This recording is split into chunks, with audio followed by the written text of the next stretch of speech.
Hi everyone, my name is Caitlin from Sip and Dip Australia, and today I'm going to be walking you through this virtual Learn to Paint class. So this video will obviously go a lot quicker than what it might take you to paint the piece, but just feel free to pause wherever you need some extra time and just pick up when you're ready.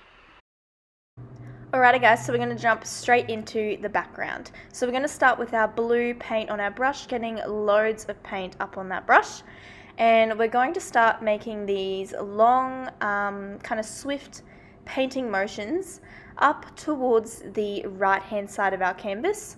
We want to kind of visualize that our turtle is already on our canvas and the water is coming out from underneath the turtle. So you'll kind of see that I make these strokes into where I picture my turtle being. This might seem like a bit of a tedious process when you get started, but it does come along quite quickly as you're getting more paint onto that canvas.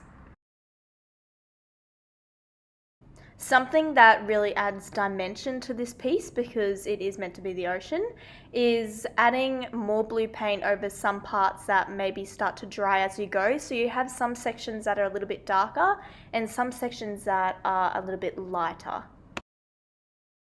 If you are struggling with blending out some of that blue so that you have less white poking through, try adding a little bit of water to your brush.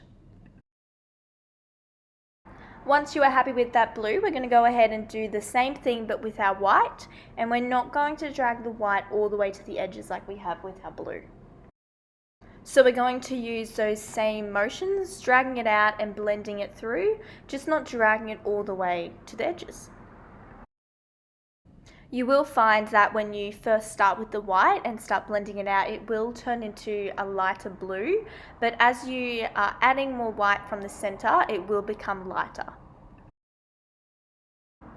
You can see here that I'm adding a little bit more white into that bottom left corner, just because this is typically the area that is a little bit more blank as we start adding in those little extra pieces. Alrighty, so once we're happy with our background, we're going to go ahead and start with our black. We are going to add kind of like a border around the canvas. Not a perfect straight line border. You can see here I just kind of drag my hand across. It is meant to be like the bottom of the ocean, so it's not perfect, it's not a straight line. It's all bumpy and lumpy with coral and all these different plants, and that's what we're going for.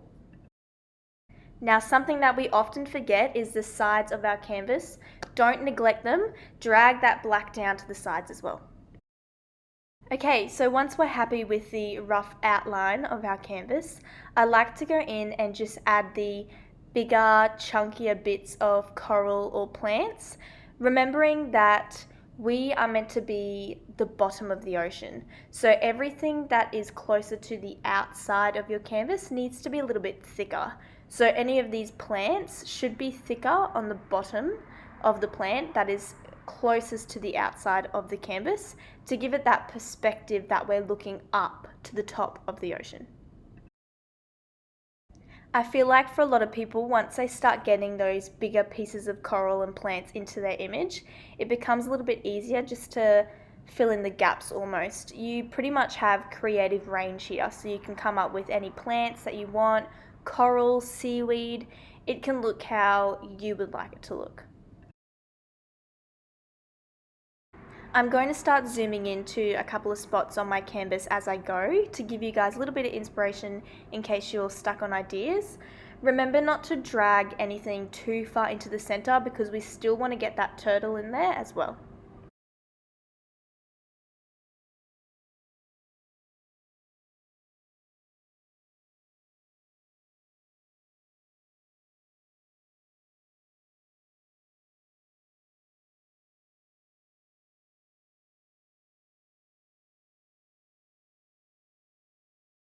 So once I'm happy with the coral and the plants and things that I've added around the edges, I just add in some little baby fish.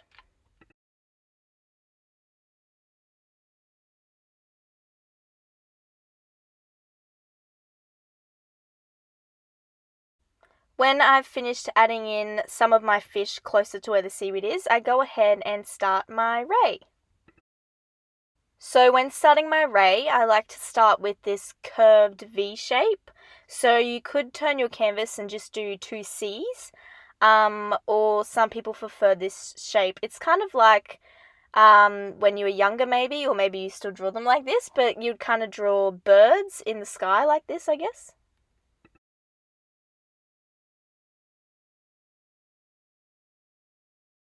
Now, I went over this and added in a little curve into the bottom of the ray. So you can add this in or you don't really need to. I just like this shape a little bit better. You can add this in at the end as well if you're not too sure or you're not too confident about it just yet. Then I follow a similar shape to the C, but don't quite curve it in the middle, and bring it up to the top where the head of your ray is going to be. And I find it's always best to fill in the shape as you're going, so you can kind of see how it's coming together, what you might want to change as you're going.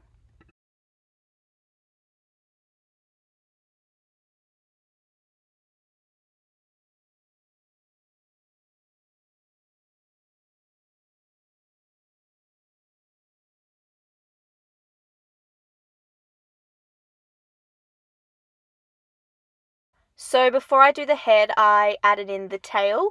Really, you can do the head before the tail. I'm not actually sure why I did the tail in this point, but the tail is, as you can see, just dragging your paintbrush from the very end of where you've done those C shapes and just dragging your paintbrush down.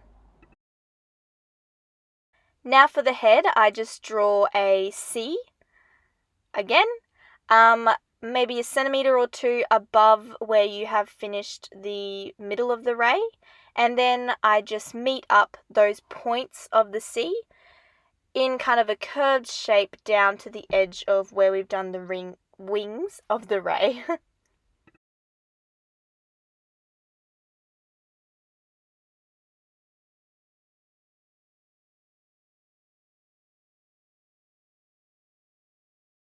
And then after you have filled in the middle of your ray, you can go over and fix up anything you want. If you find you want those curves in the bottom of the wings, you can add those in. Or if you find you want your ray to be a bit bigger, you can fix that up or just tidy up the edges. Now is your time. And then to finish it up, I just add some extra baby fish swimming around my ray, a little bit smaller than the others because we want to keep that dimension that we want. And once you've done that, you're finished. Thank you so much, guys, for joining me for today's virtual art class. Be sure to share all of your creations on our social media. We love seeing all of your different creations. And don't forget to join me for all of our other virtual classes. Thanks, guys. Bye.